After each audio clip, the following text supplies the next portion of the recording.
Hello aspirants, welcome to daily news analysis. I am sorry, आज discussion थोड़ा late हो रहा है, बट जो भी काम की न्यूज़ है वो हम देख लेते हैं जल्दी से। आज तारीख है 30 अगस्त, so let's get started. First is that Pakistan में जो इमरान खान का 3 साल का जेल टर्म था, उसमें उनको बरी कर दिया गया है। तो maybe he can be eligible to fight in election, but the thing is कि वो अभी जेल में रहेंगे with respect to another case where he was alleged of disclosure of state secrets. Yes, so he will be still in jail. But I think looking over the time, अगर कोई एक अच्छा leader आया है पाकिस्तान के पास, तो वो शायद इमरान खान ही था। ओके, क्योंकि कहीं ना कहीं उन्होंने एम्फेसाइज किया था पाकिस्तान में कि we should be autonomous in our decision making. Western powers का जो कंट्रोल है पाकिस्तान पे, जो इन्फ्लुएंस है आर्मी का वहां की पॉलिटिक्स और इकोनॉमी में, उसके अगेंस्ट उन्होंने काफी कुछ बोला था। Okay, so I think democratic point of view से अगर उनके पास कोई एक अच्छा लीडर है अभी के टाइम में, तो it's Imran Khan. Anyway, none of us, it doesn't matter to we Indians right now. Anyway, next, आप लोग काफी टाइम से देख रहे हैं यूएस और चाइना के रिलेशंस हैं वो काफी नीचे जा रहे हैं regarding some export control and tariff imposition. Okay, तो कल इनके बीच में मीटिंग हुई थी to reduce the sorry to reduce the export controls on technology with possible military uses, but the two governments agreed to have experts meet to discuss dispute over protecting trade secrets। ठीक है, तो अभी इनके बीच में बात बनी नहीं है। और ये जो ट्रेड सीक्रेट्स हैं, इस पे जो यूएसए ने इन पे बैन लगाया है वहां की कंपनीज पे कि आप ज्यादा शेयर नहीं करेंगे एडवांस टेक्नोलॉजीज, और ना ही आप ये जो कंपनीज हैं जो इस तरह की टेक्नोलॉजी से डील करती हैं, लाइक चिप्स की बात की थी हमने, जो 2 नैनोमीटर से भी छोटी चिप्स हैं, काफी एडवांस, उनको भी रोका गया है। नीदरलैंड ने भी बैन लगाया है, यूएसए ने बैन लगाया है कि आप चाइना में इन्वेस्ट नहीं करेंगे। तो उसी को लेकर इनकी मीटिंग थी कल। Okay, so Chinese restriction on US technology companies and conditions for foreign companies are getting worse following an expansion of anti-spying law and raid on consulting firms। तो चाइना भी वहां पर परेशान कर रहा है इन कंपनीज को। They are trying to restore relations that are at their lowest level in decades due to dispute over technology, security, and Taiwan।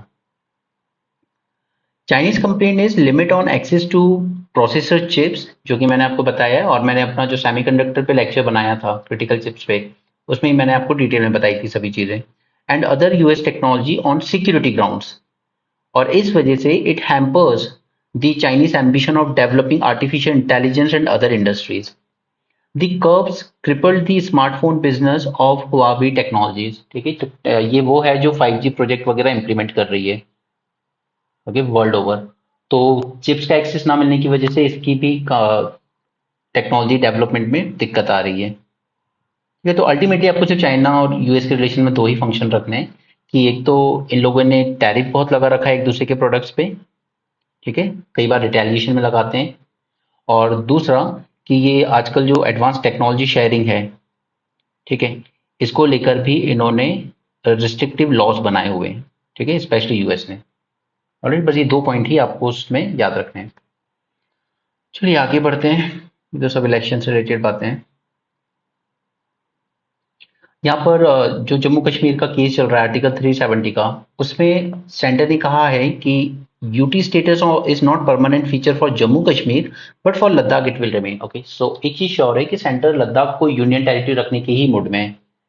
Jammu Kashmir को दे दिया जाएगा स्टेट का स्टेटस, बट कब दिया जाएगा वो अभी नहीं कह सकते। यहाँ पे गवर्नमेंट ने 200 रुपये कम किए हैं सिलेंडर पर। आप you can say that it is part of kitchen kitchen politics. Okay, it will benefit all the 33 crore domestic consumers. ना देखिए, आप एलपीजी के कंज्यूमर्स हमारे यहाँ कितने, 33 करोड़, और इसमें से गवर्नमेंट क्लेम करती है कि 8 करोड़ हमने अंडर उज्ज्वला योजना दिए। नेक्स्ट आगे बढ़ते हैं। यहाँ पर इन्होंने कहा है कि हम कोचिंग सेंटर्स पर एक लॉ बना रहे हैं। ओके, क्योंकि आपने देखा होगा कोटा में काफी सुसाइड केसेस बढ़ रहे हैं पिछले कुछ टाइम से। यहाँ पे ये आप फोटो समझ सकते हैं कि ये क्या हो रहा है, ये एयर में ही रिफ्यूलिंग हो रही है। ओके, आपको ग्राउंड स्टेशन पर आना नहीं पड़ रहा है। तो इसी के लिए इंडियन एयरफोर्स ने कहा है कि it will procure 6 mid air refuellers. पहले 2 बार कोशिश की थी बट नहीं प्रोक्योर कर पाए थे, तो अब दोबारा उसको रिवाइव कर रहे हैं। आगे बढ़ते हैं, क्योंकि आज एडिटोरियल्स हमारे पास काफ़ी सारे काम के हैं, हमें उन पे ज़्यादा टाइम देना है। ठीक है, ये सब न्यूज़ हमारे इतने काम की नहीं। ये किचन पॉलिटिक्स वर्ड है एक। चलिए सबसे पहले हम देखेंगे पंजाब के बारे में। तो इसके लिए पहले मैं आपको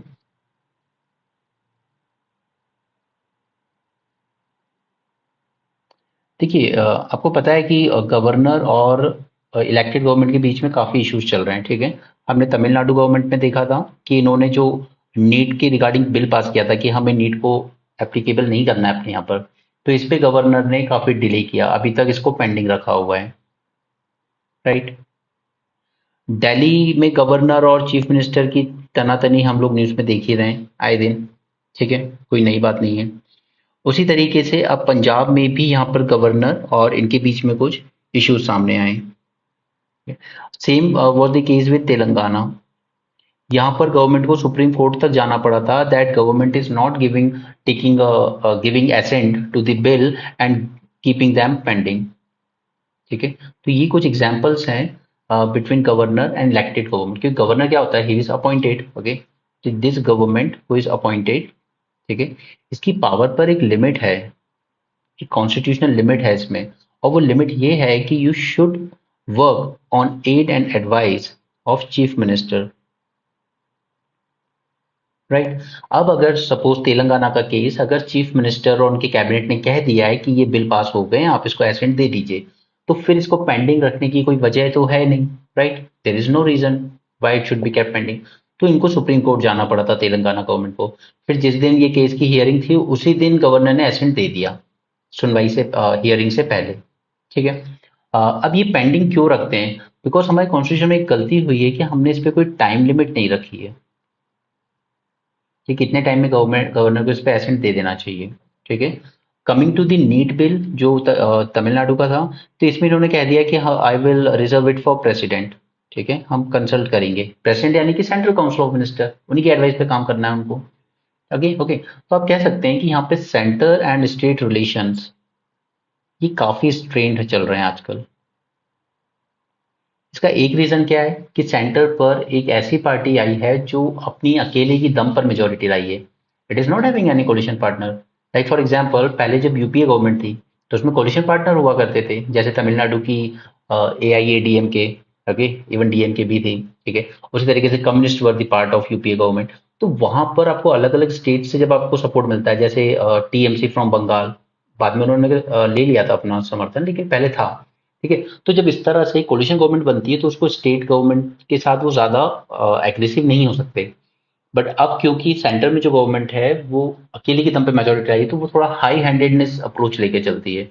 ओके, तो ये रिलेशन बहुत ज्यादा स्ट्रेन हो रहे हैं। ये ऊपर मैंने आपको 4 एग्जाम्पल दिए जो आपको अपने एग्जाम में जब आंसर लिखेंगे तो उसको कनेक्ट करना होगा आपको प्रीलिम्स और सॉरी स्टैटिक एंड करंट से। ठीक है, तो इसी से रिगार्डिंग हम लोग पढ़ते हैं about पुंची commission, right, Sarkaria commission, ये सब आपकी लक्ष्मीकांत में दिया हुआ है। Second ARC commission recommendations.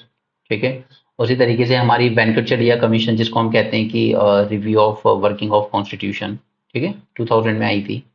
तो इन कमीशन ने कुछ रिकमेंडेशन दिए हैं with respect to governor and centre state relation. तो ये आप लोग अपनी लक्ष्मीकांत बुक से कंप्लीट कर लें, ये आपके काम आएगा। ठीक है, कमिंग टू पंजाब इशू, तो यहां पर सीधे सीधे गवर्नर ने थ्रेटन किया है कि I will recommend president rule and initiate criminal proceedings against chief minister because he is not giving me information. Because under constitution क्या है कि अंडर आर्टिकल 167, ओके, गवर्नर अगर कोई इंफॉर्मेशन मांगते हैं तो सीएम को या उनके कैबिनेट को ये इंफॉर्मेशन प्रोवाइड करनी पड़ेगी। ठीक है, और कर भी रहे हैं। पंजाब के गवर्नमेंट ने अराउंड 12 में से 9 क्वेश्चन के आंसर दिए, बाकी के भी वो प्रिपेयर कर रहे होंगे। ठीक है, बट ये कहीं ना कहीं थोड़ा हैवी हैंडेडनेस अप्रोच है गवर्नर का। और ये एक स्टेट की बात नहीं है, एक पर्टिकुलर पूरा का पूरा ट्रेंड ही चल रहा है जहां पर अपोजिशन पार्टी के चीफ मिनिस्टर और सेंटर के द्वारा अपॉइंट किए गए गवर्नर में डेलिबरेटली कंफ्लिक्ट क्रिएट कर किए जा रहे हैं। बट अल्टीमेटली इसका इम्पैक्ट किस पे पड़ता है? इसका टोटल इम्पैक्ट पड़ता है गवर्नेंस पे। बिकॉज जो चीफ मिनिस्टर और उनके कैबिनेट को जो ध्यान गवर्नेंस की तरफ देना चाहिए था, उनकी एनर्जी, उनका टाइम आप डाइवर्ट कर देते हो ऐसे यूजलेस इश्यू और कंफ्लिक्ट पे। राइट, तो ultimately who is the loser in this? This people, the voters. Alright, तो ये कुछ एग्जाम्पल्स हैं जो आपको याद रखने हैं। अब हम वापस से आते हैं अपने आर्टिकल पे। The governor Banwari Lal Purohit and chief minister Bhagwant Singh Mann, इनके यहाँ पर गवर्नर ने थ्रेटन किया that he could recommend president rule and initiate criminal proceedings against chief minister. Okay, with respect to drug issue in state, क्योंकि गवर्नर का कहना है कि यहाँ पे ड्रग का जो मैनेज है पंजाब में वो आप ठीक से हैंडल नहीं कर पा रहे हो। तो वो ऐसा इशू है भी नहीं जिसको ओवरनाइट 1 महीने, 5 महीने, 6 महीने में हैंडल किया जा सके। इससे पहले भी बीजेपी की गवर्नमेंट थी इन collision with Shiromani Akali Dal. Okay, तब भी ये इशू था और उससे पहले भी था। तो इसका तो बहुत मल्टी प्रोंग्ड अप्रोच लेने की जरूरत है, और मैंने इस पे सेपरेट वीडियो बनाया हुआ है, ड्रग मैनेज इन इंडिया पे करके, अपनी मेंस 450 में। तो आप वहां से एक बार प्रिपेयर कर लें अगर मेंस में ऐसा कोई क्वेश्चन आता है तो। बाकी जिस तरह का ये जो ट्रेंड चल रहा है between governor and chief minister, you can surely expect a question in mains on centre state relation. Okay, या तो सेंटर स्टेट रिलेशन पे आएगा या स्पेसिफिकली गवर्नर पे आएगा, बट आएगा जरूर। So prepare accordingly. Now, Chief Minister is saying that governor is overstepping and questioned the conduct of governor. तो ये तो हो गई पंजाब की, लेकिन एक तरह का पैटर्न इमर्ज हो रहा है सभी स्टेट्स में इस तरह की चीजें। दिल्ली का केस हम सब जानते हैं, तेलंगाना का केस मैंने आपको बता दिया है, ठीक है, तमिलनाडु का भी नीट इशू मैंने आपको बता दिया है। नाउ पंजाब की बात में, this conflict reached to the door of supreme court when governor denied permission to state government to hold the budget session. Now you know, अगर आपने थोड़ा भी लक्ष्मीकांत पढ़ा है तो आप जानते हैं कि सेशन कब प्रमलगेट करना है, कब आपको सेशन को खत्म करना है, ये सब चीफ मिनिस्टर की एडवाइस पर ही होता है। ओके, कब समन करना है, कब प्रोरोग करना है। तो यहाँ पे गवर्नर के पास वो अथॉरिटी है ही नहीं कि वो डिनाई कर सके। अगर चीफ मिनिस्टर ने कहा है कि आप असेंबली आप असेंबली सेशन बुलाइए तो बुलाना पड़ेगा, बट यहाँ पे गवर्नर ने रिफ्यूज कर दिया था और इसलिए फिर ये मैटर सुप्रीम कोर्ट में गया था। तो this is another example. Alright, but ultimately उन्होंने जिस दिन एपेक्स कोर्ट में हियरिंग थी उस दिन उन्होंने एक्सेप्ट कर लिया कि कर लीजिए आप लोग बजट सेशन। ओके, और ये सब क्यों होता है? Because article 167 allows the governor to seek information from the government and government is duty bound to provide it. Governor is also bound by cabinet's advice to summon the assembly session. He is bound. Okay, उसके बाद discussion है ही नहीं इस चीज का governor के पास। Chief Minister must be given the space to deliver on the mandate. The center demonstrate a growing tendency to assert overwhelming power in states. Okay, for example, Delhi Service Bill. अब इस friction से क्या होता है? Ultimately, it takes a toll on governance. CM says he answered 9 out of 16 question. And alleges, but governor को नाराजगी इस बात से कि आपने जिस तरह की लैंग्वेज यूज की है इन क्वेश्चन के आंसर में, alleges use of derogatory language by chief minister.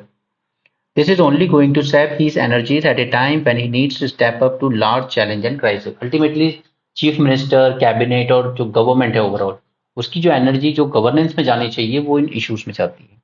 ठीक है, चलिए आगे बढ़ते हैं। ये भी एक बहुत अच्छा आर्टिकल है। आपको पता ही है हम लोग प्रेसिडेंसी होस्ट कर रहे हैं अभी G20 की, ठीक है, और वो भी ऐसे टाइम पे जब कंसेंसस बनाना बहुत डिफिकल्ट है। इसलिए हमने ब्रिक्स में क्या कोशिश कर रहे थे कि हम रशिया चाइना को साथ ले पाएं, ताकि यहाँ से जो भी अल्टीमेटली G20 के बाद जो फाइनल स्टेटमेंट निकले वो कंसेंसस बेस्ड हो, ऐसा नहीं कि मेजोरिटी बेस्ड हो, कंसेंसस बेस्ड। ठीक है, तो इसलिए हम रशिया चाइना को थोड़ा पैम्पर कर रहे थे। ठीक है, बट वो सब तो अलग चीज है। सबसे ज्यादा अगर पोलराइजेशन वर्ल्ड ओवर कहीं देखने को मिलता है तो वो मिलता है क्लाइमेट चेंज में। और ये क्यों मिलता है? क्योंकि अल्टीमेटली दो तरह के ग्रुप्स हैं, एक है डेवलप्ड कंट्रीज, राइट, दूसरी है developing countries.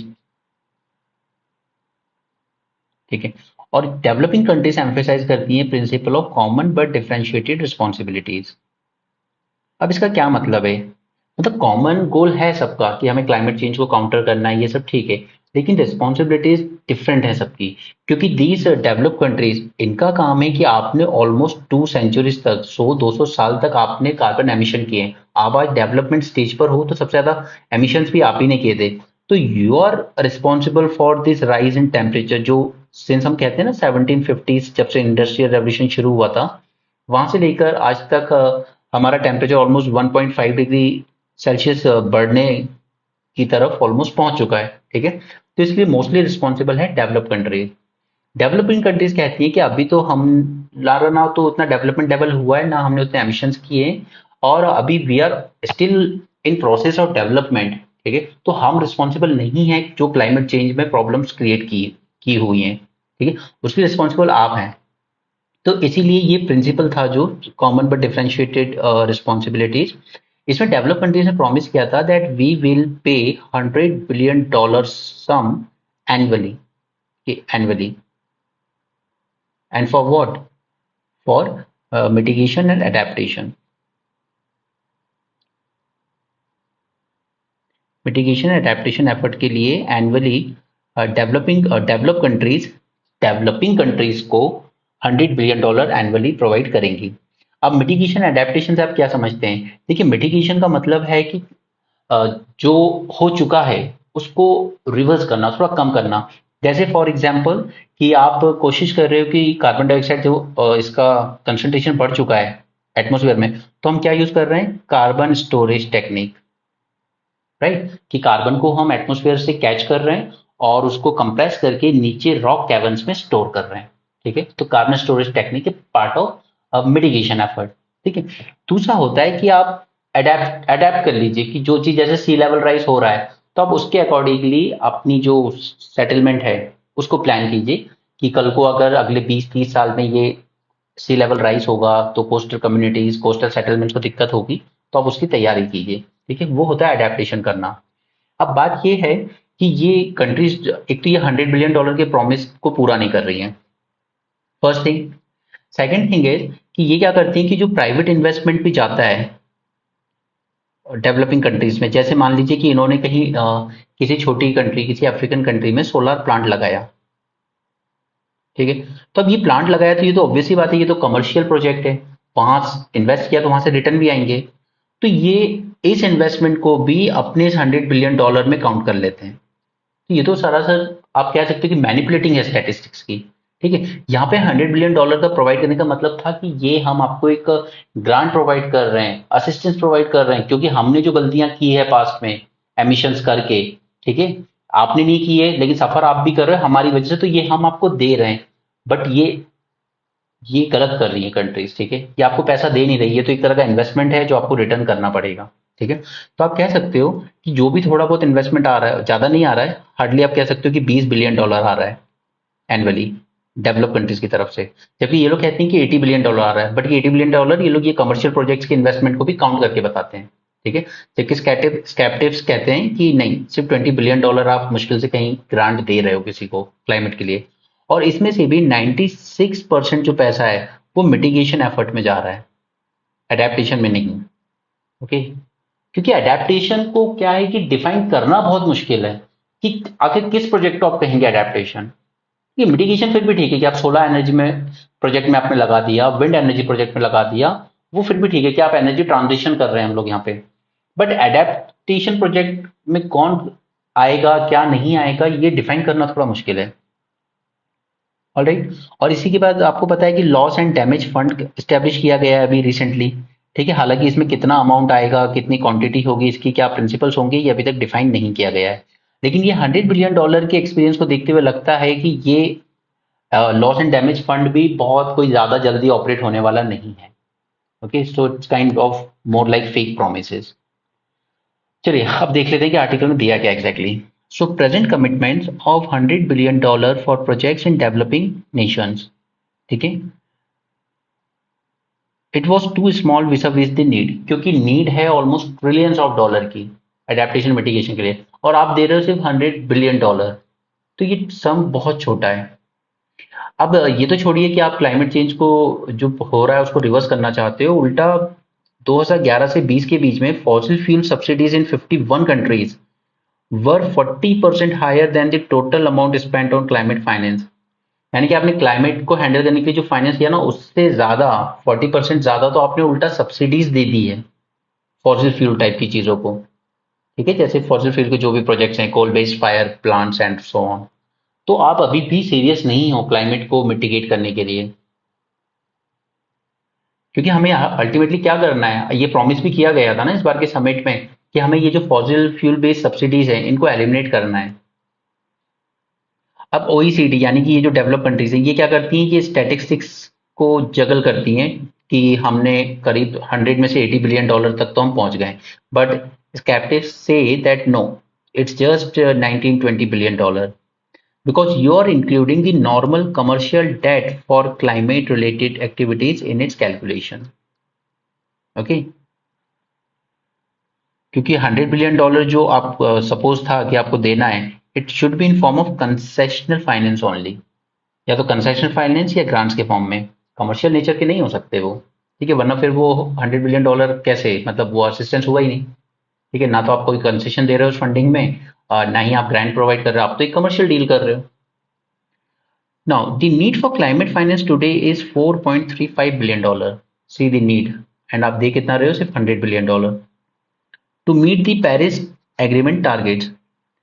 What is actually spent is just about 1/7 of this amount. Okay. Now there are two components: mitigation and adaptation. While mitigation would include like projects like setting up renewable generation projects. Okay. An example of adaptation project would be building of a sea wall to prevent flooding. ठीक है, तो आप कह सकते हो कि ये जो एडेप्टेशन प्रोजेक्ट्स हैं, ठीक है, ये आपको ऐसा कोई रेवेन्यू जनरेट करके नहीं देंगे।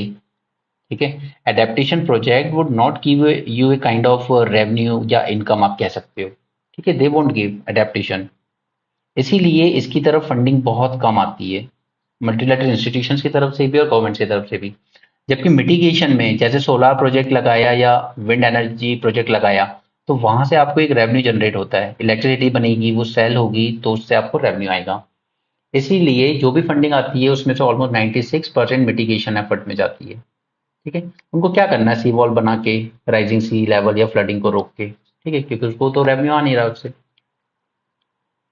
Alright, so most of the money flowing, that is around 93%, goes to mitigation. Mitigation projects usually have a revenue stream and they are bankable. So financial institutions have no problem in extending loans on pure market terms and conditions. On the other hand, the adaptation projects have high upfront cost, long gestation period, and no defined income stream. Therefore, they are risky by banks and other financial institutions. There is no denying that it is difficult to assess how much has been invested towards adaptation, since it is difficult to define as to what constitutes adaptation. क्योंकि इसको define करना मुश्किल है, किसको adaptation कहें exactly. Now, one thing is very clear by this time that this $100 billion promise is not going to come. Okay, ये नहीं आने वाले हैं। ठीक है, आपने कमिटमेंट अभी रिपीट भी की थी, COP 27 जो हुआ था, ठीक है, शर्म अल शेख इजिप्ट में, और वहीं पे आपने एक लॉस एंड डैमेज फंड भी सेटअप किया था। इसका क्वांटम फाइनलाइज किया जाएगा आगे चल के। ओके, और ये जरूरी इसलिए because it should be done immediately to take care of rising sea level, desertification etcetera. If the past experience of concessional finance is any indication, nothing is likely to come. Okay, so writer को लगता है कि उस $100 billion वाले fund को देखते हुए जब आज तक उसमें पैसे नहीं आए, तो ये लॉस एंड डैमेज फंड में भी शायद नहीं आएंगे। ठीक है, अब इंडिया के लिए क्या है, one is not sure whether India किस कैटेगरी में फॉल करेगा। इस लॉस एंड डैमेज फंड में इंडिया किस कैटेगरी में फॉल करेगा, जो असिस्टेंस रिसीव करेंगे वो कंट्रीज, या जो असिस्टेंस ऑफर करेंगे और भी छोटी कंट्रीज को लाइक बांग्लादेश, मॉलडीव्स, उस कैटेगरी में आएंगे। तो हम असिस्टेंस लेने वालों में आएंगे, असिस्टेंस देने वालों में, ये सब अभी फिगर आउट किया जाएगा इस फंड में। ओके, तो अब इसमें आप कह सकते हो कि अल्टीमेटली हमें जैसे फंडिंग चाहिए इंडिया को भी, तो अब इसी में आपको कोट करने होते हैं। जैसे अभी ब्रिक्स बैंक है हमारा, ठीक है, तो अब इसमें किसने ज्वाइन किया है, यूएई एंड सऊदी ने। पहले भी ब्रिक्स बैंक से हमने सोलर प्रोजेक्ट के लिए लोन लिए हैं, विंड प्रोजेक्ट के लिए। तो अब इनके आने से, इन दो कंट्रीज के आने से क्या होगा कि यहाँ पे ब्रिक्स बैंक में फंड्स का फ्लो बढ़ेगा। ओके, और यही ब्रिक्स बैंक जो मल्टीलैटरल कंट्रीज, मल्टीलैटरल बैंक है जो वर्ल्ड बैंक टाइप, जो डेवलप कंट्रीज के प्रेशर में रहते हैं, वो नहीं एक्सटेंड करते छोटी कंट्रीज को लोन। तो ये गैप ब्रिक बैंक को फिल करना चाहिए। इससे गुडविल क्रिएट होती है कि जो बड़े बैंक हैं, वर्ल्ड बैंक जैसे, वेस्टर्न कंट्रीज अभी भी आपकी परवाह नहीं करती। मतलब वही बात आ गई नेग्लेक्ट ऑफ ग्लोबल साउथ, यानी कि ये poor small island countries. Okay, but BRIC bank should fill that vacuum, क्योंकि यहीं से गुडविल क्रिएट होती है। तो इस तरीके से आप हर एक चीज को कनेक्ट कीजिए, रिलेट कीजिए और बहुत अच्छे अच्छे आंसर बनाइए। आई रियली विश आप सब अच्छा परफॉर्म करें एग्जाम में। इन्फॉर्मेशन से ओवरबर्डन होने से बचना बस, ठीक है, ज्यादा इन्फॉर्मेशन से ओवरबर्डन नहीं होना है। ये मैगजीन पढ़ लो, वो मैगजीन पढ़ लो, नहीं। अगर आप न्यूज़पेपर बहुत अच्छे से समझते हो, एनालाइज करते हो ना, आप कर लो कि अपना एग्जाम अच्छे से क्लियर, प्रोवाइडेड कि आपने अपने बेसिक्स जो बुक्स वगैरह बेसिक्स हैं, जो सिलेबस का पार्ट वो तैयार किया हो अच्छे से। आपको सिर्फ करना होता है, चीज़ों को कनेक्ट करना सीखना होता है, वो आप सीख लीजिए, आप कर जाएंगे इस एग्जाम को। नाउ अब करना क्या चाहिए इंडिया को? We should look within and mobilise resources for climate change, climate finance. तो हमें खुद के इंटरनल मोबिलाइजेशन में हम लोग क्या कर सकते हैं? हम लोग ग्रीन बॉन्ड इशू करते हैं इसके लिए, राइट? ग्रीन बॉन्ड इशू करते हैं फाइनेंस मोबिलाइज करने के लिए। ब्रिक्स बैंक का हमने एक एग्जाम्पल देख लिया, ठीक है? अगर मल्टीलेटरल बैंक्स नहीं दे रहे हैं, वर्ल्ड बैंक जैसे, एशियन डेवलपमेंट बैंक नहीं दे रहा है, तो ब्रिक्स बैंक देगा। राइट? उसके अलावा एक एशिया इंफ्रास्ट्रक्चर इन्वेस्टमेंट बैंक भी है, AIIB, ठीक है? इसमें भी India second largest share holder है। राइट? तो हमें क्लाइमेट फाइनेंस के लिए अब खुद इंटरनल एक्सटर्नल रिसोर्सेज मोबिलाइज करने चाहिए, ना कि ये $100 बिलियन के फंड के लिए डेवलप कंट्रीज पर डिपेंड होना चाहिए। It will require different institutions to come together and complement each other. The institutions will have to fund technologies that are commercially mature, like wind and solar, finance electric mobility, step in for technologies that had not yet been ripe for commercial ventures like green hydrogen, where direct financial support needs to be given for installation of electrolyzers. The electrolyzers today is prohibitive and only large scale orders can bring down the cost. अब जैसे आप लोग कभी मान लो आप कोई coaching start करते हो, ठीक है? अब आपको बुक प्रिंट करानी है, तो आपको कम से कम 1000 बुक प्रिंट करानी होती है एक साथ, ठीक है? तब जाके वो वर्थ होती है। अदरवाइज आप एक ही बुक प्रिंट करवाने जाओगे तो हद से ज्यादा कॉस्ट आ जाती है। Alright?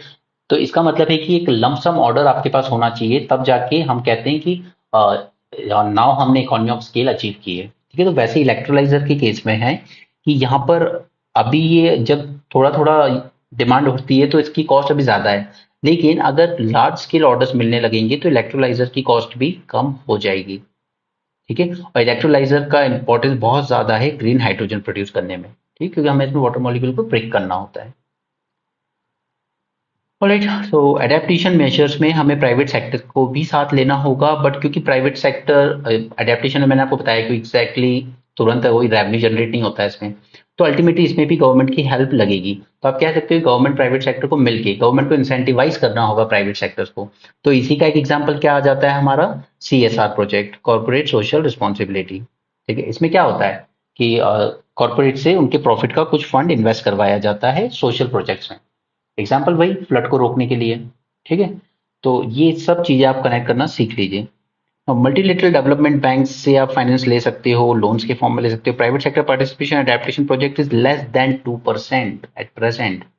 Private sector views investment in adaptation project as risky and reasons already mentioned, जो हम डिस्कस कर चुके हैं पहले। There is information asymmetry when it comes to climate issues. Further, there aren't enough incentives available for private sector. तो ये incentives तो government ही provide कर सकती है। In case the government co-fund the adaptation project with private sector, it will help in risk mitigation of such projects. Government will need additional resources. This can be possibly raised through imposition of carbon tax, जैसे हम लोग कोल पर cess लगाते हैं, issuance of green bonds and catastrophe bonds. Okay, तो काफी अच्छा article था और हमने अलग अलग चीजें और कनेक्ट करके भी देखा उसको। यहाँ पे देखिए एक न्यूज आई थी कि टीबी पेशेंट वो ज्यादा ठीक हुए जल्दी जिनको एक अच्छी डाइट दी गई। ओके, तो वो यही कह रहे हैं कि एक अच्छा अगर फूड डाइट आप देते हैं तो वैक्सीन बेटर इफेक्टिवली काम करती है। टीबी के केस में ये रिसर्च की गई थी। बाकी वो आर्टिकल आप पे काम का नहीं है, बट यहाँ पे कुछ पॉइंट्स हैं जो आप याद रख सकते हैं। जैसे नेशनल रिसर्च फाउंडेशन का तो हम बात कर ही चुके हैं पूरा डिटेल में मेन सीरीज में। Ultimately, generating high quality medical research that offers solution to realize better health for India's people, especially her poorest, is an extremely important mission for the government. Okay, under this NRF, ठीक है? हमें high quality medical research की तरफ ध्यान देना है। Next है with strings attach. देखिए इस आर्टिकल का क्रक्स क्या है मैं आपको बता देता हूँ। आर्टिकल भी देख लेंगे अभी, बट एक बार उसका क्रक्स समझ लेते हैं। सी व्हाट इज हैपनिंग कि गवर्नमेंट्स अपने जो अलग अलग प्रोजेक्ट्स होते हैं ना, उनके लिए आजकल क्या करती है कि गवर्नमेंट हायर करती है प्राइवेट कंसल्टेंसीज को, ठीक है? कि हमें आप इस प्रोजेक्ट पे एडवाइस दीजिए, एक आप कह सकते हो कि रोड मैप बना के दीजिए। जैसे यूपी गवर्नमेंट है, उसने क्या टारगेट रखा है कि हमें यूपी की इकोनॉमी $1 ट्रिलियन बनानी है, ठीक है? तो इसके लिए इसने एक प्राइवेट फर्म को हायर किया है, क्या प्लान बना के दीजिए। उसी तरह पंजाब सरकार है, इसने कहा कि हमें ये ग्राउंड वाटर जो डिप्लीशन हो रहा है हमारे यहाँ, उसको रोकना है। तो इसके लिए आप हमें भी रोड मैप बना के दीजिए। तो ये प्राइवेट कंसल्टेंसी अच्छी बड़ी बड़ी कंपनीज होती हैं, मोस्टली तो फॉरेन कंपनीज ही होती हैं, ठीक है। तो अल्टीमेटली क्या होता है कि गवर्नमेंट से यहाँ पे क्या जाता है, आपका पैसा जाता है इन प्राइवेट फर्म्स को।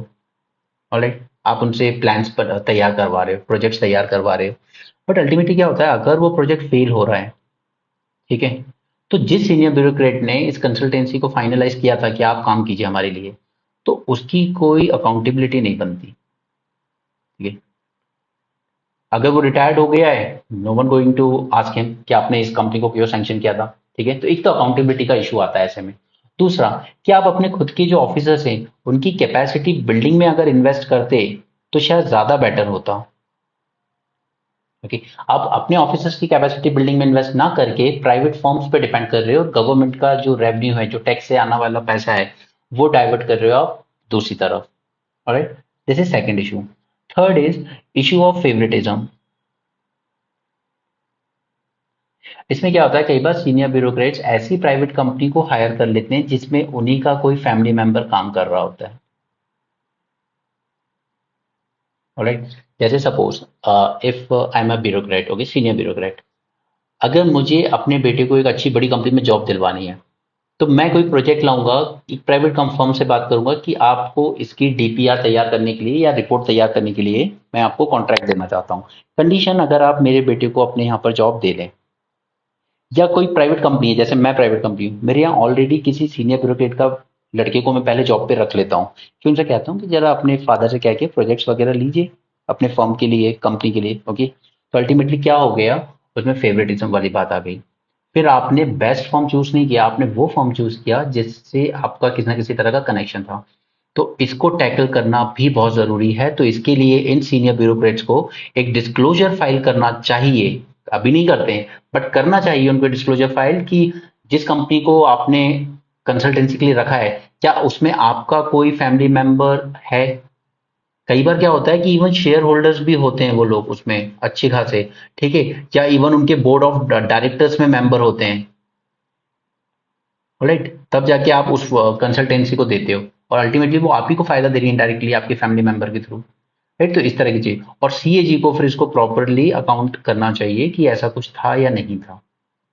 राइट, तो ये तीन चार इशू ऐसे आए हैं जिस पे ये आर्टिकल बेस्ड है। तो चलिए अब आर्टिकल को देख लेते हैं। पहले एग्जांपल्स देख लेते हैं। तीन चार एग्जाम्पल है, आप एक दो याद रख लो बस, काफी है, ठीक है, एग्जाम में, क्योंकि इस तरह के क्वेश्चन आने की पूरी पूरी पॉसिबिलिटी है। कि आप अपने खुद के गवर्नमेंट ऑफिसर्स की कैपेसिटी इंप्रूव करने में इन्वेस्ट करने करेंगे, कि वो लोग खुद ये काम कर सकें जो कंसल्टेंसी से करा रहे हो आप, या आप इस तरह से प्राइवेट के थ्रू ही करेंगे। तो आधार डेटा को लेके जब इशू था, तो इसमें क्या किया था, मिनिस्ट्री ऑफ एग्रीकल्चर ने वर्ल्ड इकोनॉमिक फोरम से हेल्प ली थी to design the digitalization of agriculture landscape with AgriStack stack. Okay, now we are increasingly outsourcing the development of rules and frameworks to market actors who will be affected or governed by them. Okay, यानी कि आप उनसे policy बनवा रहे हो जिन पे ultimately वो policy लागू होगी, ठीक है, उन्हीं को तो रेगुलेट करना है हमें। और अगर उन्हीं से पॉलिसी बनवा रहे तो ऑब्वियस सी बात है कि वो पॉलिसी कुछ इस तरह की बनाएंगे, उसमें ऐसे लूप होल्स रखेंगे कि उनको ज्यादा दिक्कत ना आए, ज्यादा रेगुलेशन उन पर इम्पोज ना हो। Okay, this is very important point. क्या आप मार्केट रेगुलेटर से ही पॉलिसी बनवा रहे हो, जबकि उन्हीं को तो रेगुलेट करना है पॉलिसी बना के। राइट, सेकेंड, पंजाब का केस देखते हैं। Punjab hiring the Boston Consulting Group to diversify agriculture while ignoring wealth of state level expertise. अपने खुद के स्टेट लेवल के एक्सपर्ट, आपकी जो एग्रीकल्चर यूनिवर्सिटीज हैं, उनको इग्नोर करके आप बॉस्टन ग्रुप से ये काम करवा रहे हो।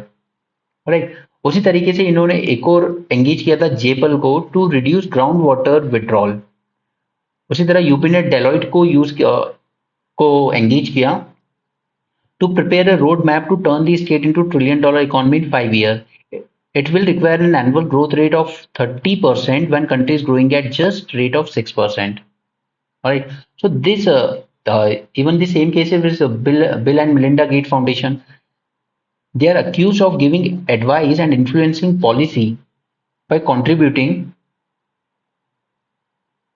resources with a preset agenda.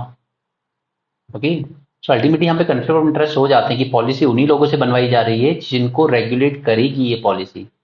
क्या आपको अपने खुद के ब्यूरोक्रेट्स पर भरोसा नहीं है? अब देखिए इसी में एक और सेकंड चीज निकल आती है, मेरा पर्सनल ओपिनियन नहीं है, रिटायर्ड ब्यूरोक्रेट्स का ओपिनियन है कि ये जो आईएएस बनते हैं हमारे, ठीक है, like the best brain IIT से आने वाला, ठीक है, एम्स से आने वाला, लाइक आप कनिष्क कटारिया की बात कर लीजिए, डॉक्टर शेना अग्रवाल की कर लीजिए, these are the best brain of the country.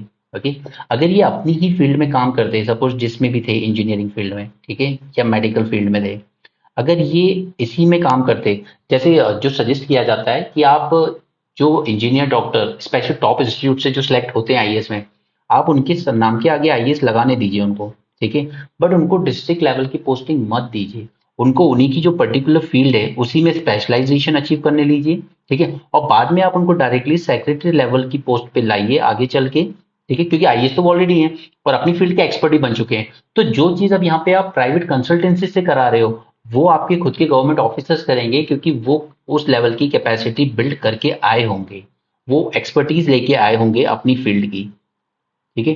तो ये एक सजेशन दिया जाता है कि कैसे हम अपना जो सबसे बेस्ट ब्रेन है इंडिया का, उसको प्राइवेट सेक्टर में भी यूज करें, ना कि गवर्नमेंट सेक्टर में आकर। मैं वेस्ट तो नहीं कहूंगा, बट उन्होंने वेस्ट वर्ड यूज किया था, ठीक है, क्योंकि देखिए एक एम्स से पढ़ने वाला बच्चा अगर कलेक्टर बन भी जाता है, वो डिस्ट्रिक्ट लेवल पे काम करता है, तो उसका वो जो मेडिकल फील्ड का एजुकेशन था वो वेस्ट चला जाता है। ऑलराइट, तो इस तरह का सजेशन दिया जाता है कि आप उनको उनके नाम के आगे आईएएस लगाने दीजिए, क्योंकि वो बन चुके हैं, उन्हें यूज करने दीजिए अथॉरिटी, बट अल्टीमेटली उनसे कहिए कि आप अपनी फील्ड में ही एक्सपर्टीज डेवलप करें और फिर डायरेक्टली ज्वाइन करें गवर्नमेंट को एज ए सेक्रेटरी लेवल, क्योंकि ये एक सजेशन है। क्योंकि देखिए अमेरिका हो, जापान हो, साउथ कोरिया हो, ये आज जो डेवलप कंट्रीज बने हैं, जितनी हाई लेवल की इनकी इकोनॉमी पहुंची है, वो कोई गवर्नमेंट सेक्टर की दम पे नहीं पहुंची, वो उनकी प्राइवेट सेक्टर की दम पे पहुंची है। इलॉन मस्क जैसे उनके पास साइंटिस्ट हैं, बिजनेसमैन है, इसलिए पहुंची है। तो Roman Saini is one of the best trend setter in this, कि आपका जो असली असली टैलेंट है वो आपका प्राइवेट सेक्टर में ही बाहर आएगा। Government sector is more like a desk job, वहां पे आपका रियल टैलेंट बाहर नहीं आएगा। ओके, तो आपको अगर पता ना हो शायद, तो आई थिंक 1960 70s तक डॉक्टर इंजीनियर्स को सिविल सर्विस देना अलाउ ही नहीं था। ओके, तभी अलाउ ही नहीं था, आई थिंक टिल 1961 और समथिंग और 71।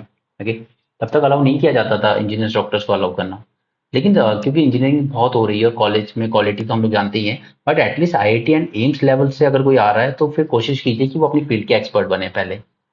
राइट, तो आपको प्राइवेट कंसल्टेंसीज को हायर करने की जरूरत नहीं पड़ेगी। इट वाज जस्ट एक सेमिनार अटेंड किया था मैंने, वहां पर एक रिटायर्ड आईएएस ऑफिसर बोल रहे थे।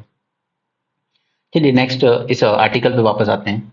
Ministry of agriculture and farmers, इन्होंने ग्रैंड थॉर्टन की हेल्प ली थी to develop 10,000 FPOs and this programme is failing. अब देखिए प्रोग्राम फेल कर गया, लेकिन उस कंसल्टेंसी को तो अपनी फीस मिल गई, बट जिस ब्यूरोक्रेट ने सैंक्शन किया था, क्या उसकी अकाउंटेबिलिटी बनती है कि आपने किस बेसिस पे चूज किया था इस कंपनी को? ठीक है, as consultancies flourish the risk of their flawed advice और any other harm they cause are never reckoned with, nor are the officers who retire after having hired a consultancy held accountable. Inevitably, the costs end up much higher than if the government had invested in capacity building and improving processes. Now, उसके अलावा एक और issue ये है कि qualifying condition जो होती है इन कंसल्टेंसीज के लिए, वो इतनी हाई सेट की जाती है कि it is nearly impossible for an Indian local Indian companies to even qualify for the bidding. तो अभी हमने जो एग्जांपल देखी, कहीं पे बॉस्टन है, कहीं पे डेलॉइट है, ठीक है, यहाँ पर हमने देखा ग्रैंड थॉर्टन है, तो हमारी लोकल कंपनीज क्यों नहीं है? आप बात कर रहे हो 10,000 एफपीओ सेटअप करने की, फार्मर प्रोड्यूसर ऑर्गेनाइजेशन, बट क्या ये काम कोई लोकल कंपनी नहीं कर सकती थी, या हमारे खुद के ऑफिसर्स नहीं कर सकते थे? एक फॉरेन कंपनी को आपको हायर करना पड़ रहा है, ठीक है। कंडीशन इतनी हाई रखी जाती है बिडिंग में, जैसे वेरी हाई एनुअल टर्नओवर होना चाहिए आपका, high level of full time employees होने चाहिए, large number of offices in India and outside India. Find it is common to find top level retired bureaucrats with lucrative advisory retainership of their family members employed with such global firm. Okay, यही होता है mostly, आपके family members जिसमें firm में work कर रहे होते हैं, वहां पे आपको प्रमोशन मिले इसके लिए उसी कंपनी को प्रोजेक्ट दे दिया जाता है। Next, rebuilding of capabilities must begin with recognizing the government as a value creator in the economy, not an inefficient value extractor. Value creator होती है गवर्नमेंट, ना कि extractor. The solution is building capacity within the organization with support from local firms. That are more grounded in local realities and can deliver on national objectives. आप local firms की तरफ ज़्यादा देखें, ना कि फॉरेन फर्म्स की तरफ। To establish accountability, every senior civil servant may be asked to provide an annual disclosure if any of their close family member are employed by any multinational advisory. And CAG or another suitable agency must audit the outcomes of very high value contracts. Now see, ये जो मैंने आपको बताया कि हमें अपने IAS officer जो IIT से एम से आते हैं उनके साथ इस तरीके से डील करना चाहिए, ये पॉइंट्स आप याद रखिए। ये इस तरह की बातें जब आप इंटरव्यू में बोलेंगे ना, तो वो आपकी मैच्योरिटी दिखाएगा। क्योंकि ये क्वेश्चन आपको पूछे जाते हैं कि जब आईआईटी एम्स से बच्चे आके आईएएस ऑफिसर बन जाते हैं तो क्या वो रिसोर्सेज का वेस्टेज नहीं है जो गवर्नमेंट ने इन्वेस्ट किया उनकी ट्रेनिंग में आईआईटी और एम्स में, तो वो वेस्ट नहीं होगा सर अगर हम इस तरह का अप्रोच रखें। अगर आप डिस्ट्रिक्ट पोस्टिंग दे देते हैं उनको तो वो कहीं ना कहीं शायद वेस्ट चला जाता है फिर। चलिए, हमने इसरो के चंद्रयान 3 के अलग अलग इंस्ट्रूमेंट्स की बात की थी। ठीक है, तो उसी में से एक और इंस्ट्रूमेंट है जिसने सल्फर डिटेक्ट किया है कि यहाँ पर सल्फर है। ठीक है, Chandrayaan 3 has detected the presence of several elements on the moon.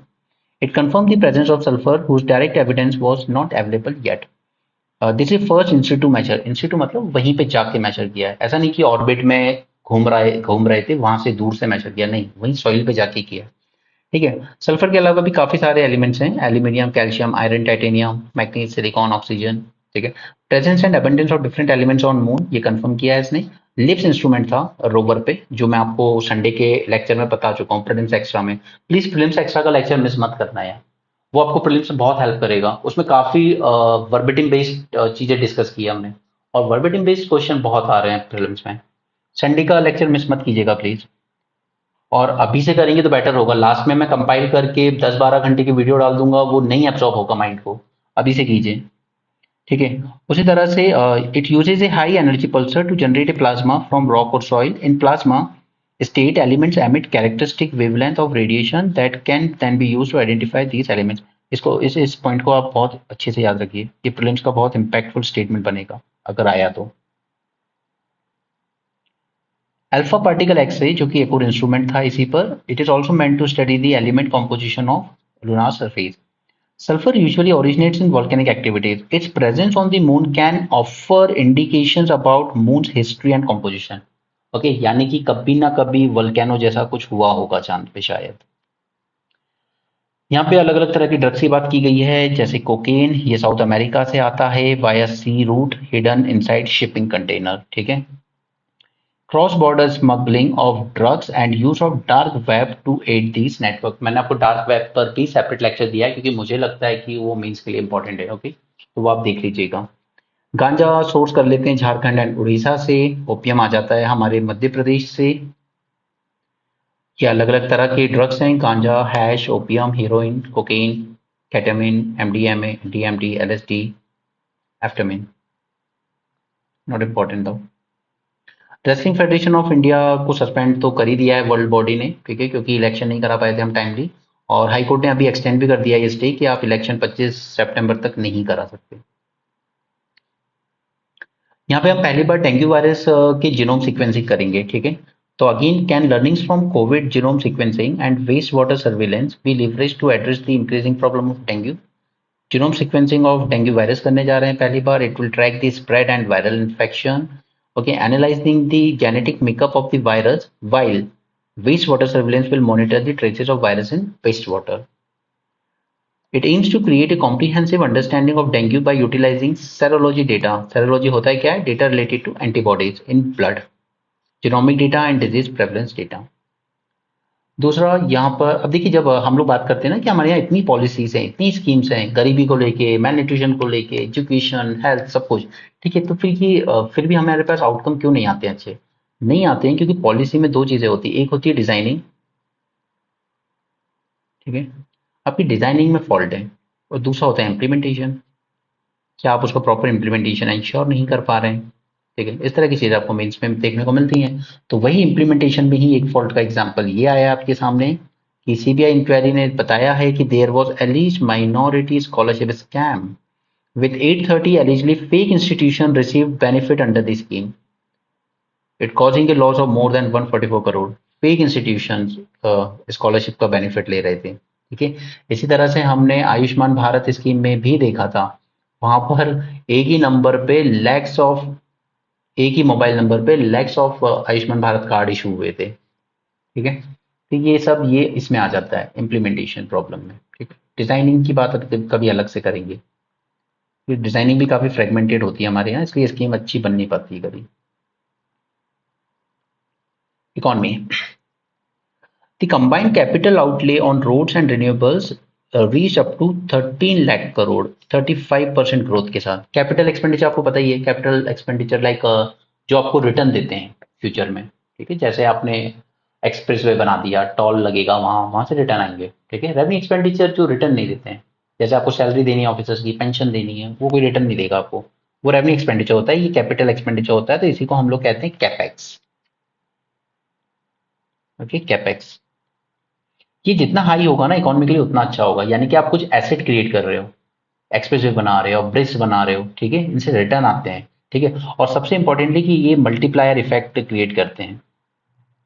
Multiplier effect यानी कि जैसे कहीं पे से एक्सप्रेसवे निकल गया, हाईवे निकल गया, तो क्या होता है अल्टीमेटली वहां के उस रोड के अक्रॉस की जितना लैंड है उनकी प्राइस क्या हो जाती है, बढ़ जाती है, ठीक है। प्राइस बढ़ जाती है, वहां पे फिर बिजनेस आते हैं, रियल एस्टेट आते हैं, तो एक मल्टीप्लायर इफेक्ट क्रिएट होता है, right. So, given the high multiplier effect of road development and the critical role renewable energy can play in achieving India's energy transition, तो इसमें जो 35% की ग्रोथ हुई है ये अच्छी बात है। और ये सब क्यों हुआ है, तो strong investor interest, healthy financial profile, stable credit quality of companies, ठीक है। हर साल आप 20 गीगावाट रिन्यूएबल पावर ऐड कर रहे हो। Every year you are constructing around 12 to 13,000 kilometre of road, ठीक है। Infrastructure InvITs afforded flip to both sectors.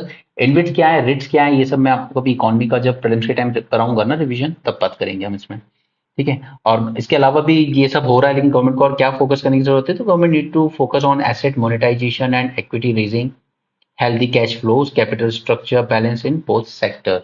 Asset monetisation आपको याद होगा ना, नेशनल मोनेटाइजेशन पाइपलाइन लेकर आए, जिसमें काफी सारे पब्लिक एसेट्स को प्राइवेटाइज किया जाएगा।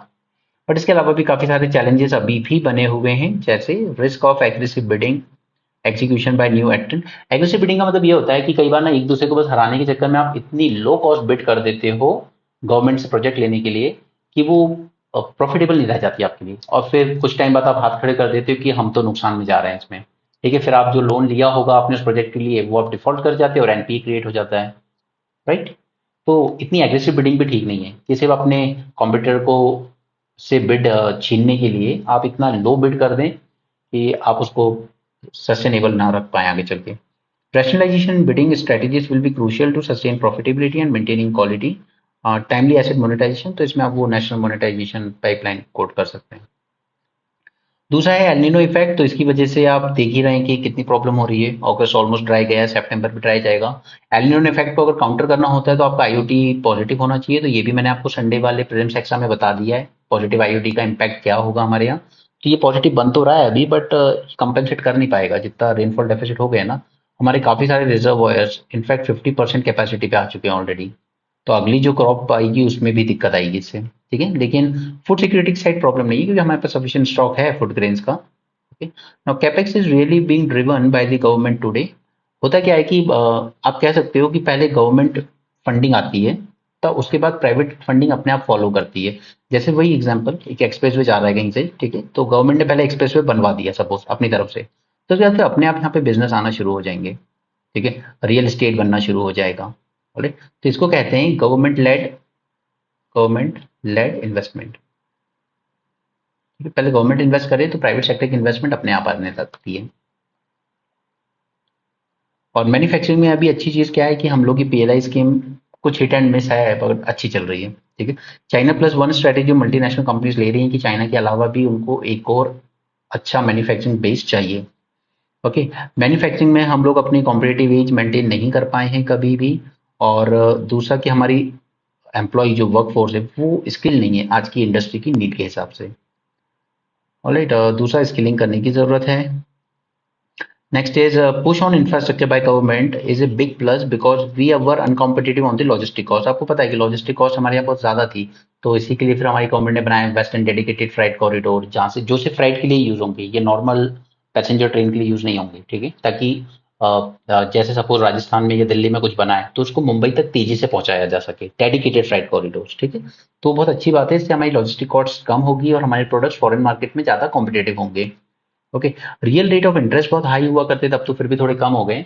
कि अगर आप मानिए कि फॉरेन में 4% पे लोन मिल रहा है कंपनीज को बिजनेस करने के लिए, तो वो सस्ता लोन लेके इंडिया में आते थे बिजनेस करने। लेकिन जब खुद हमारे अगर इंडिया के लोग इंडिया में बिजनेस करना चाहते हैं तो उनको वही लोन 8 से 10% पे मिल रहा है। तो ये कॉम्पीट नहीं कर पाते थे हमारे लोग, तो अब तो ये थोड़ी कमी आई है इसमें, ये अच्छी बात है, लेकिन इसको और ज़्यादा रिड्यूस करने की ज़रूरत है। फॉरेन में 1.5% 2% पे लोन मिल जाता है, इंडिया में 6% 8% चल रहा है अभी भी। Okay, now there are too many regulatory bodies and this should have to work in harmony. तो आप देखना वो डेटा वगैरह की जब हम बात करते हैं उसमें बहुत सारी बॉडीज हैं। ट्राई अलग है, उसके अलावा भी काफ़ी सारी रेगुलेटरी बॉडीज हैं। तो यहाँ पे एक्सपोर्टर्स में इन्होंने कहा है कि कंट्री जो हमारा गोल है कि हमें 2030 तक $2 ट्रिलियन तक का एक्सपोर्ट करना है। ओके। अब दूसरा यहाँ पे मैं आपको बताना चाहूँगा ये स्कोप 1 स्कोप 2 क्या होते हैं। तो इसके लिए मुझे आपको यहाँ ले जाना होगा, क्योंकि देखिए इस तरह की ये जो चीज़ें हैं ना छोटी छोटी जो मिस हो जाती हैं, अब आप वो आर्टिकल अगर नहीं देखेंगे तो आप भूल जाएंगे कि क्या है ये स्कोप 1 2। तो इसलिए मैं आपको ये करवा रहा हूँ। देखिए स्कोप 1 ये होता है कि जो एमिशन आपकी कंपनी या आप डायरेक्ट कर रहे हैं, जैसे हमारी कोई कंपनी है सपोज, ठीक है, हम कुछ मैन्युफैक्चर कर रहे हैं, तो हमारी उस फैक्ट्री साइड से ही जो एमिशन डायरेक्टली हो रहे हैं ना वो आते हैं अंडर स्कोप 1, राइट। जैसे from burning fuel in companies fleet of vehicles, obviously कि वो इलेक्ट्रिक व्हीकल नहीं है, तो ये हमारे स्कोप 1 एमिशन में आते हैं, डायरेक्ट एमिशन। स्कोप 2 और 3 होते हैं दोनों इनडायरेक्ट एमिशन। बट इनडायरेक्ट में भी दो तरह की बातें आ जाती हैं। एमिशन से कंपनी कॉज इनडायरेक्टली, लाइक जैसे मेरी मेरी मैन्युफैक्चरिंग फैक्ट्री है, ठीक है, तो मैं जो इलेक्ट्रिसिटी यूज कर रहा हूँ यहाँ पे, वो इलेक्ट्रिसिटी कहीं और प्रोड्यूस तो हो रही होगी ना, तो उसके कुछ एमिशन वहां तो हो रहे होंगे। सपोज मैं दिल्ली में मैन्युफैक्चरिंग कर रहा हूँ बट इलेक्ट्रिसिटी जो मैं यूज कर रहा हूँ वो बन रही है सिंगरौली के प्लांट में, तो वहां तो एमिशन हो रहे हैं ना, तो इनडायरेक्टली तो मेरी ही कंपनी पे आया ना वो एमिशन, क्योंकि वो इलेक्ट्रिसिटी तो मैंने यूज की। तो ये कहलाता है स्कोप 2। ओके। एंड स्कोप 3 में आ जाते हैं वो सारे एमिशन जो 1 और 2 कवर नहीं करता है, ठीक है। जैसे कि सपोज मेरा काम सिर्फ डिस्ट्रीब्यूशन का है, ठीक है, अमेजोन की तरह कि मेरे पास प्रोडक्ट आया और मैंने उसको डिलीवर कर दिया कहीं, ठीक है। लेकिन like when the company buys uses and disposes of products from suppliers, ठीक है, तो मैंने सप्लायर्स लेके सिर्फ वो कर दिया, बट अल्टीमेटली इसमें भी जो एमिशन हुए वो स्कोप 3 में कहलाता है, ठीक है। तो ये याद रखिए प्रीलिम्स के लिए, इस तरह के स्टेटमेंट जब बड़े बड़े लिखे हुए आएंगे ना वहाँ पे 3 4 स्टेटमेंट, तो फिर वो क्वेश्चन लेंथ तो होता ही होता है, साथ में आपको फिर वो देख के ही छोड़ने का मन करता है। ओके, सो स्कोप 1 2 एंड 3 को प्लीज ध्यान रखिएगा। और क्या बचा है, बस I think we are done with this. ये सेल्फ रिस्पेक्ट मैरिज की तो हम बात कर चुके हैं ऑलरेडी, वो बस इतनी सी बात कही है उसमें कि एक लॉयर भी सोलेमनाइज कर सकता है मैरिज को। 370 आर्टिकल को आप मत पढ़िए, इसमें जरूरत नहीं है आपको कुछ भी पढ़ने की। चंद्रयान 3 को लेके हम लगभग सारी बातें कर चुके हैं, 4 इंजन क्यों थे, ये सब जरूरत नहीं है आपके एग्जाम के लिए, don't waste your time with this.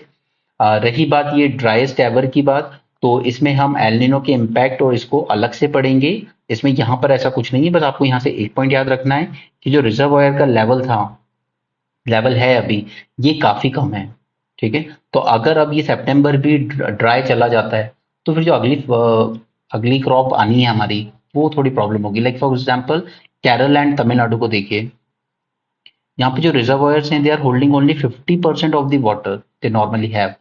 Reservoirs in Bihar only 12% of the normal. Okay, तो ये इस तरीके से, तो ये बस थोड़ा सा प्रॉब्लम क्रिएट करेगा। आईओडी मैंने आपको कहा था कि ये पॉजिटिव फेज में आ रहा है, बट बहुत मुश्किल है कि ये जो नुकसान हुआ है एलिनो से उसकी भरपाई कर पाएगा, ठीक है। तो बस इतना ही जानना है और उसमें ज़्यादा टाइम मत देना, ठीक है। बाकी स्पोर्ट्स न्यूज़ है।